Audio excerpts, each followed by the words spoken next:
ہم اشرف کہتے ہیں، آج کسی سے پوچھا جائے کہ تم شرک کسے کہتے ہیں تو وہ کہیں گے بھائی مزار کے سامنے جا کر جھکنا، سجدہ کرنا، سبحان ربی الاعلیٰ پڑھنا، یہ شرک ہے۔ تو بھائی یہ شرک تو تم یہ کہ اللہ کے لیے کرو، تم اس چیز کو مزار والوں سے مانگنا بھی شرک ہے، اس سے تم کسی نفع نقصان کو امید رکھنا بھی شرک ہے، اس کے سامنے نظر و نیاز چڑھانا بھی شرک ہے۔ ان چیزوں کو ہم جانے صرف رکوع اور سجدہ کرنا ہی شرک نہیں، ہمارا عقیدہ بھی، جیسے خوف، ہمارے اندر اس چیز کا بھی علم ہونا چاہیے کہ ہمیں خوف کس سے کھانا چاہیے؟ صرف اللہ کی ذات سے۔ توکل کس سے کرنا چاہیے؟ صرف اللہ کی ذات سے۔ ان تمام چیزوں کے اندر کیا ہمارے اندر ہے؟ نہیں ہے، تو اس چیز کا علم حاصل کرنا ہمارے اوپر ضروری ہے۔ جب تک ہم یہ علم حاصل نہیں کریں گے، وہ اس پر عمل نہیں کریں گے، تو ہم دوسروں کو دین کی دعوت کیسے دیں گے؟ دوسروں کو دین کی دعوت دینے کے لیے ہم پر واجب ہے کہ ہم اس کے پہلے علم حاصل کرے، اور وہ بھی علم اس سے جس کے پاس علماء سے علم حاصل کرے، نہ کہ خود پڑھ کر کیا صحیح ہے کیا غلط ہمیں پتہ نہیں تو ہم کیسے دوسروں کو سکھائیں گے۔ تو اس کے لیے ہمیں کہ اس میں عمل جو پیرا جو ہم ہوں گے، تو عمل پیرا ہونے کے لیے کہ اس کے لیے ہمیں صحیح علم ہو لہٰذا ہر مسلمان پہ ضروری ہے کہ اللہ تعالیٰ کی طرف سے حسب طاقت علم حاصل کرے، اور وہ علم کی دعوت دے، جیسا علم حاصل کرے اسی حساب سے اس کی دعوت دے۔ کیا صحابہ اکرام حضرت عمر فاروق وغیرہ کا اگر عمل دیکھیے کہ حضرت عمر فاروق وغیرہ اللہ کے رسول کے مجلس میں اگر نہیں آتے تو اپنے دوسرے ساتھی کہتے کہ تم اس میں جا کر حاضر ہو جانا، اب تم جو آج بات سیکھنا ہمیں کل بتانا، کل جو ہم حاضر ہوں گے۔ یعنی ایک ایک دن کا الٹرنیٹ وہ لوگ باری باندھے ہوئے تھے اللہ کے رسول کے پاس۔ یہ شوق آج ہمارے پاس ہے کہ آج دین کا علم جو سکھایا جا رہا ہے ہم کتنے اس کو سیکھ رہے ہیں، اور کتنا یہ شوق آج ہمارے اندر ہے کہ آج کوئی درس ہو رہا ہے تو اس درس میں ہم بیٹھے کوئی ایسی چیز ہمیں سننے کو مل جائے جس کا علم ہمیں نہیں دوسرے اپنے ساتھی کو سکھائے۔ یہ جذبہ ہمارے اندر ختم ہو گیا، جس کے نتیجے میں جب تک کہ اس چیز کا علم ہمیں حاصل نہیں ہوگا، آج اس چیز کا بھی علم حاصل کرنا ہے کہ ہم جو کما رہے ہیں وہ حلال ہے کہ حرام۔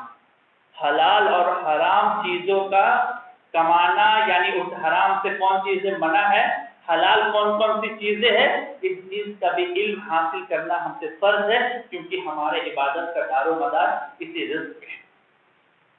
حضرت عمر فاروق کیوں کہتے تھے جس سے تجارت کا علم نہیں ہے وہ ہمارے بازار پہ نہ بیٹھے، یعنی تم کون سی چیز لے رہے ہو، کس طریقے سے لے رہے ہو، کس طریقے سے بیچ رہے ہو، تمہیں اس چیز کا علم ہونا چاہیے۔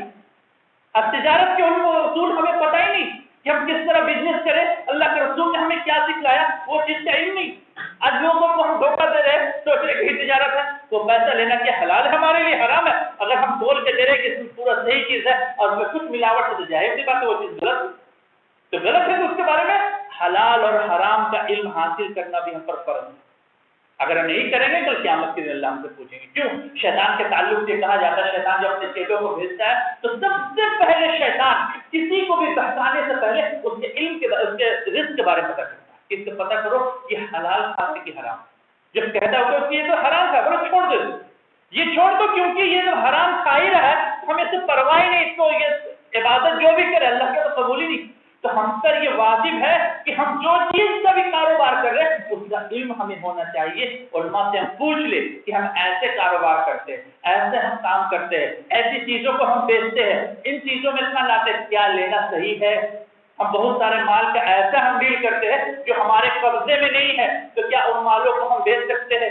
اسلام کہتا ہے جب تک آپ کے قبضے میں نہ آ جائے آپ اس کا ڈیل نہیں کرتے۔ اب کسی کے یہاں سے ابھی مال آیا ہی نہیں، آپ اس چیز کا ڈیل کر لیے اور اس سے پیسہ لے لیے، مال ابھی جب تو اس کے قبضے میں کر لگا کہ جب تم اس کے مالک بن جاؤ تو ہی اس چیز کو بیچو۔ ہو سکے تم کسی چیز کا ایسی چیز کا تم نے سودا کر ڈالا اور وہ چیز اس سے پیسے بھی لے لیے اور وہ ایک ہی چیز آ رہا ہے اور آنے میں اگر وہ نقصان ہو جائے ٹوٹ جائے اس کا خمیازہ کون بھرے؟ تو ہمیں جب تک اس کے قبضے میں نہ آ جائے ہم کسی سے وعدہ نہ کریں۔ تو بہت سارے تجارت کے بھی اصول ہیں جو ہمیں اس چیز کا علم سیکھنا ہمیں ضروری ہے۔ آج اپنے رشتہ داروں کے تعلق سے ہمیں یہ سیکھنا ہے کہ رشتہ داروں سے تعلقات رکھنا ہمارے اوپر کیا فرض ہے، کیا اس چیز کو اللہ کے رسول صلی اللہ علیہ وسلم نے ہمیں حکم دیا، تو ہمیں حکم دی ملی ہے قرآن میں کہ ہم اپنے رشتہ داروں کے ساتھ صلہ رحمی کریں، اپنے ماں باپ کے ساتھ اس سے سلوک سے پیش آئے، اگر نہیں آئیں گے تو کل قیامت کے دن پوچھو تو اس کا حق ادا کیوں نہیں کیا۔ حقوق اللہ، حقوق العباد، ان چیزوں میں ہم دیکھیں اس کا علم ہمارے پاس ہے کہ نہیں ہے، تو پھر اس چیز کے تعلق سے ہم کیا کریں۔ اور ان تمام چیزوں کے علم کی اتنی لمبی بحث محمد بن عبد الوہاب نے کی ہے، عربی عبارت میں اگر دیکھ لیا تو اس سے 3 سے 4 درس ہم اسے بہت مختصر میں آپ کے سامنے بیان کر رہے ہیں، اور اس کے تعلق سے پھر آگے آپ دیکھیے کہ اللہ کے رسول صلی اللہ علیہ وسلم کے علم دین کو جب سکھانے کے لیے نکلیں گے اللہ کے رسول صلی اللہ علیہ وسلم، تو آپ کو تکلیفیں بھی ملیں گی، کیونکہ اللہ رب العالمین آگے ارشاد کیا فرما رہے ہیں؟ اللہ کے رسول کا فرمان فاصبر کما صبر اولو العزم من الرسول، کہ اے رسول صلی اللہ علیہ وسلم، اے محمد صلی اللہ علیہ وسلم آپ صبر کیجیے جس طرح اولو العزم آپ سے پہلے بڑے بڑے یعنی کہ رسول صبر کیے، تو ان رسولوں کی طرح آپ بھی صبر کیجیے۔ کہ اللہ کے رسول صلی اللہ علیہ وسلم طائف جو گئے، طائف میں اللہ کے رسول صلی اللہ علیہ وسلم دین کی دعوت دینے گئے تھے نا، تو انہیں کس طرح تکلیف پہنچی؟ اس تکلیف پہنچنے پہ اللہ کے رسول سے جب آ کر حضرت جبرائیل نے کہا کہ آپ حکم دیں، تو اس طائف جو 2 پہاڑوں کے بیچ میں ہے اسے پوری طرح سے بستی والوں کو مسل دے۔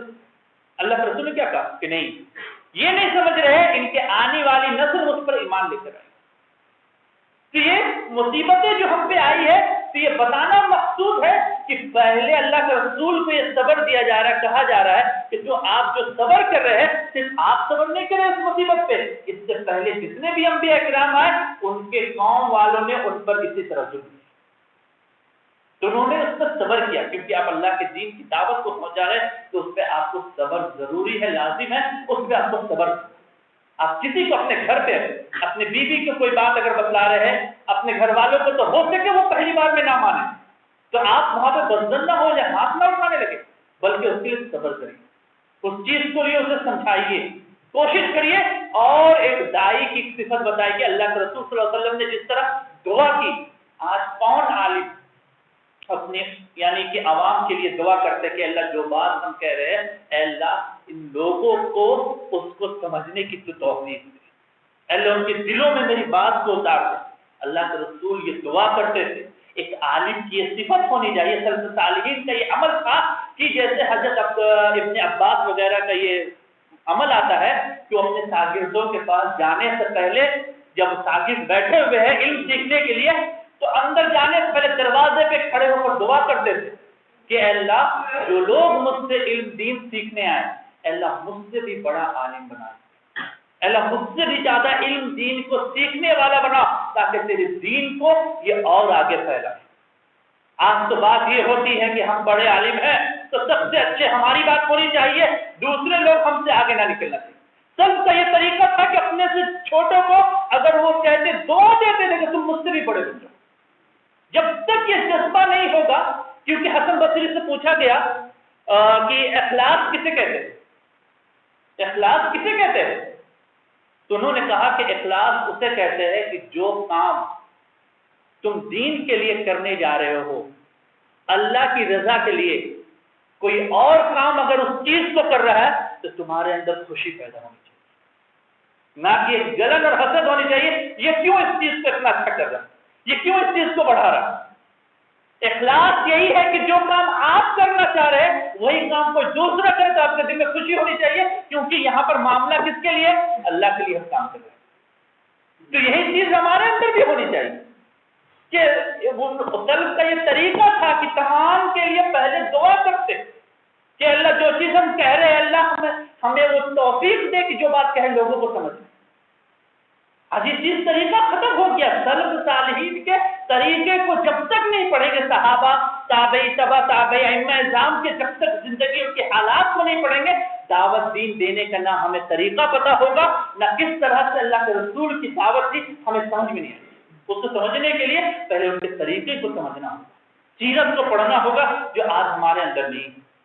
یہ صبر جو کرنے کہنے کے لیے کہا جا رہا ہے، یہ ان کے تعلق سے بتایا جا رہا ہے کہ آپ بھی پچھلے کے لوگوں کی طرح چلے آ رہے ہیں، اسی طرح آپ بھی صبر کریں۔ تو ہم جو صبر کر رہے ہیں تو ہمارے اندر اس چیز کا جذبہ، اگر ہم کسی کو کوئی بات کہے، کوئی 2 وقت کہہ دے، 2 الفاظ کہہ دے، تو ہمیں خاموشی سے سننا ہے۔ اگر ہمیں برا بھلا کہہ دے کہ آپ تو یہ نہیں کہتے، تو ہمیں اس میں تم کون ہو تو ہمیں بولنے والے، ہم پہنچ جاتے نہیں۔ اگر ہو سکے، ایک مرتبہ ابن عباس کا تعلق سے آتا ہے کہ وہ اتنے بڑے مفسر قرآن تھے، قرآن کے جاننے والے، ایک شخص آ کر ان سے پوچھ دیا کہ اچھے بتائیے آپ اتنے بڑے مفسر قرآن ہیں، چینٹی کا منہ آگے ہوتا ہے کہ پیچھے ہوتا ہے؟ سورہ نمل کی وہ تفسیر کر رہے تھے، تو جب یہ کہہ دیے تو ابن عباس نے کہا کہ مجھے تو نہیں پتا کس چیز کا کہ وہ کہاں ہوتا ہے. یہ چیز انہیں پتا نہیں تھی کہ نہیں بتلا پائے. وہ گھر جا کر اتنا روئے کہ بتلاتے اپنے ساتھیوں کی کہ میں روتے روتے میری آنکھیں پھول گئی تھی کہ اللہ اس چیز کا میرے پاس علم نہیں ہے. ایک چھوٹی سی علم قرآن کا مفسر قرآن کہا جاتا ہوں اور اللہ میرے پاس اس چیز کا علم نہیں ہے کہ چیٹی کبھی آگے ہوتا ہے کہ پیچھے. سوچئے کتنی چھوٹی سی بات ہے کہ ہمارا آپ کو مجھے نہیں پتا ہے, ہو سکتا آگے ہوگا, ہم ترنت جواب دیتے. لیکن دیکھیے ان کو نہیں پتا تھا, انہوں نے کہا کہ مجھے نہیں پتا اور رونے لگے اس چیز کا کہ اللہ مجھے علم نہیں ہے. فوراً اللہ سے انہوں نے دعا کی کہ اللہ مجھے علم دے, میں مفسر قرآن کہا جاتا ہوں لیکن میرے پاس نہیں. تو ہر عالم کو چاہیے کہ جو دین کا علم سکھا رہا ہے اس کے اندر اس چیز کا بھی جذبہ ہونا چاہیے, اللہ میرے میں بہت ناقص علم ہوں. اللہ کو کون سی بات ناپسند لگی حضرت موسیٰ علیہ السلام کی جو خضر علیہ السلام کے پاس بھیج دی؟ کسی اپنے قوم کو خطاب کر رہے تھے نا موسیٰ علیہ السلام, تو ایک شخص نے اٹھ کر مجھے موسیٰ سب سے زیادہ جاننے والا کون ہے؟ اسے تو یہ کہنا چاہیے اپنے حساب سے, اس نے جواب دے دیا کہ ابھی میں نبی ہوں, مجھ سے زیادہ جاننے والا کون ہوگا. لیکن اس کا ایک جواب یہ بھی ہونا سب سے زیادہ جاننے والا اللہ ہے اور اللہ جو مجھے علم سکھاتے ہیں میں اس کے ذریعے بتاتا ہوں. انہوں نے کہہ دیا کہ میں سب سے زیادہ جاننے والا. اللہ کو یہ بات بہت ناگوار گزری اور کہا کہ موسیٰ تم جاؤ فلاں جگہ پہ, میرا ایک بندہ ہے جو تجھ سے زیادہ علم کو جانتا ہے. موسیٰ علیہ السلام ظاہری طور پر دیکھ رہے تھے اور خضر علیہ السلام کو باطنی علم دیا گیا کہ کیا چھپا ہوا اس چیز کا کہ دیوار کے نیچے خزانہ ہے, وہ اس چیز کو دیکھ لیتے. علم کون دیا اسے؟ اللہ نے دیا نا. وہ بچہ بڑا ہو کر کیا بنے گا, یعنی اپنے ماں باپ کو کفر کی طرف لے جائے گا. کیسے اس بچے کے گردن مڑوڑ کے اسے مار دیے. وہ کشتی جو توڑ دیے, کیوں توڑ دیے؟ کیونکہ وہ جانتے تھے آگے چل کے یہ مسکینوں کا کشتی ہے, آگے چل کے ایک ظالم بادشاہ جو کشتی کو لے لے گا. تو اس چیز کا علم کس نے سکھایا اسے؟ اللہ نے. کہ صرف ظاہری علم نہیں ہوتی, کچھ باطنی علم بھی ہوتی ہے جو اللہ نے اپنے بندے کو سکھایا. تو یہ عالم کے اندر یہ ہونا چاہیے, جتنا بھی سیکھا جائے اسے اس چیز کا احساس ہونا چاہیے کہ ابھی میں بہت کم سیکھا. اور ہمارے اندر بھی, عوام کے اندر بھی, آج عوام کو دو بات پتہ نہیں چلتی ہے کہ سوچتے ہیں کہ سب عالموں سے پوچھ کر آپ نے تو اس میں مطابق یہ فتویٰ دیا, فلاں عالم سے یہ دیتے نہیں. عالموں کو جذب کریے کہ کس کا کتنا ہے. آپ وہ اس کے پاس جو علم ہے اس کے مطابق انہوں نے آپ کو سوال کا جواب دیا, لیکن آپ دوسروں سے اس کے بارے میں جذب کریے کہ کون اچھا دینے والا ہے. جس کے پاس جیسا علم ہے وہ ایسا بدزن کسی سے نہ ہوئی. آپ اس کو کہیے کہ ہاں, آج عالموں کو بھی چاہیے کہ دعا کرے اور عوام کو بھی چاہیے کہ اے اللہ سے سکھانے والے ہمیں دے کہ جو صحیح دین کا علم ان سے حاصل کرے. اے اللہ, کیونکہ جو ابن عباس کے کچھ شاگرد تھے وہ اپنے استاد کے لیے کیا دعا کرتے تھے؟ ابن عباس کے لیے. مجاہد وغیرہ جنہوں نے ابن عباس رضی اللہ تعالیٰ عنہ سے ایک ایک ورڈ قرآن کر کے, جیسے ابن تیمیہ ابن قیم جوزی کرتے ہیں کہ جب مجاہد کی تفسیر آ جائے تمہیں کسی بات میں تو اسے مان لو, کیونکہ مجاہد یہ کہتے ہیں کہ میں نے عبداللہ ابن عباس سے قرآن کی ایک ایک آیت کی تفسیر 3 مرتبہ پڑھا. تو وہ کہتے ہیں کہ ہم جب آتے تھے ابن عباس کے پاس سیکھنے کے لیے تو ہم یہ دعا کرتے تھے کہ اے اللہ, یہ میرے استاد جو ہے یہ بھی انسان ہے, ان سے کوئی ان کی ایسی خطا, ایسا عیب مجھے نہ دکھا دینا جو اس کی عزت میری نظروں سے گر جائے. اے اللہ, ان کے عیبوں پہ پردہ پوشی کر دے. یہ علم کی مجلس ہے. آج ہم کس عالم کے لیے دعا کیے؟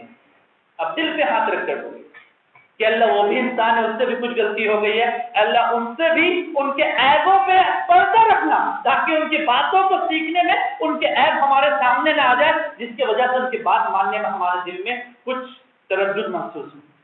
یہ طریقہ ہے سلف کا, یہ ان کے شاگردوں کا کہ وہ کس طرح سے ایک استاد کی عزت کرتے تھے اور کس طرح استاد اپنے شاگردوں کی عزت کرتے تھے. یہ علم کی مجلس جب تک اس کا قدر نہیں سمجھیے گا, جب تک اس کے مطابق عمل نہیں کریے گا, اب سیکھنے کا جذبہ نہیں, آپ لاکھ ایسی مجلسوں میں بیٹھ جائیں, اب دین کا علم نہیں سیکھیں.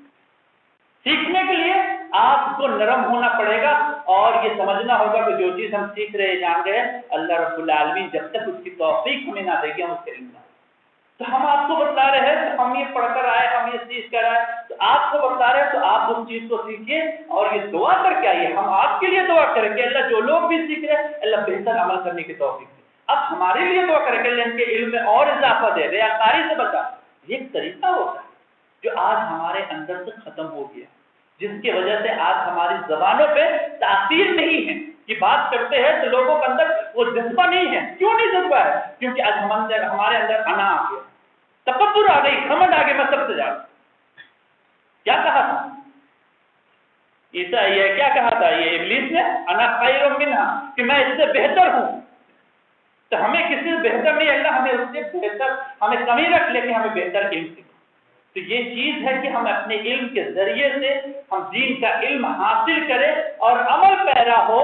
تب تک ہم دین کا علم نہیں سیکھیں گے جب تک اس کے اسباب و آداب ہمیں پتہ نہ.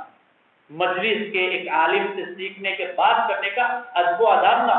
امام شافعی کے پاس، امام شافعی جب امام مالک کے پاس بیٹھتے تھے سیکھنے کے لیے تو پڑھنا بھی پلٹتے تھے تو بہت آہستہ سے پلٹتے تھے. کہیں کہ امام مالک اگر وہ مطالعے میں مشغول ہے تو پڑھنے کی پلٹنے کی آواز سے ان کے مطالعے میں خلل پیدا ہو. اللہ کیا جذبہ تھا، یہ جذبہ ہے. آپ لوگ بھی طالب علم ہیں، اپنے استاد کی کیا قدر، جب تک قدر نہیں کریں گے علم نہیں آئے. جس سے علم حاصل کرے اس کی عزت کریے تب آپ کو علم آئے گا، نہیں تو علم نہیں ہے. علم سیکھنا تو ہمیں چاہیے کہ علم دین کو ہم سیکھ رہے اس کا اللہ سے دعا کرے کہ اللہ کو جو سیکھ رہے اس پہ عمل کرنے کی توفیق دے، تب جا کر ہم کامیاب ہوں گے. آخر میں اللہ رب العالمین سے دعا ہے کہ اللہ رب العالمین ہم تمام لوگوں کے اللہ کے صراط مستقیم پہ چلنے کی توفیق عطا فرما. ہم تمام لوگوں کے گناہوں کو بخش دے اللہ. اللہ جو لوگ بھی سیکھ رہے اللہ اسے صحیح دین کی سمجھ عطا فرما اللہ. اللہ ان کے اندر سے ہر طرح کی جہالت کو دور فرما دے اللہ. اللہ ہمیں بھی اچھے سے سکھانے کی توفیق عطا فرما اللہ، اور دین کی صحیح سمجھ عطا فرما اللہ. آمین. وآخر دعوانا الحمدللہ رب العالمین. سوال پوچھ سکتے ہیں؟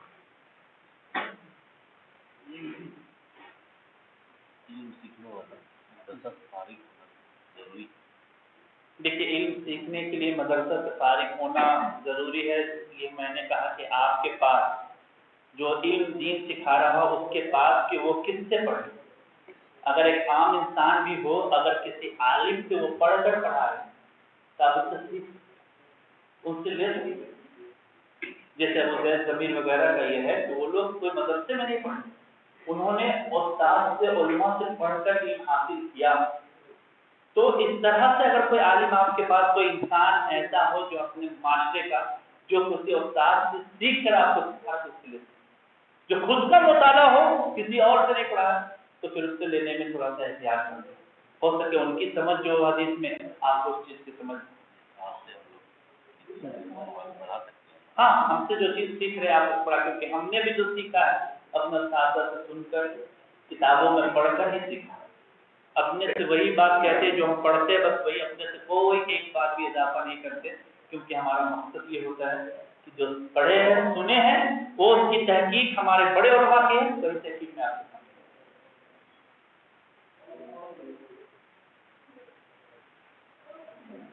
اور کوئی سوال پوچھ سکتے ہیں.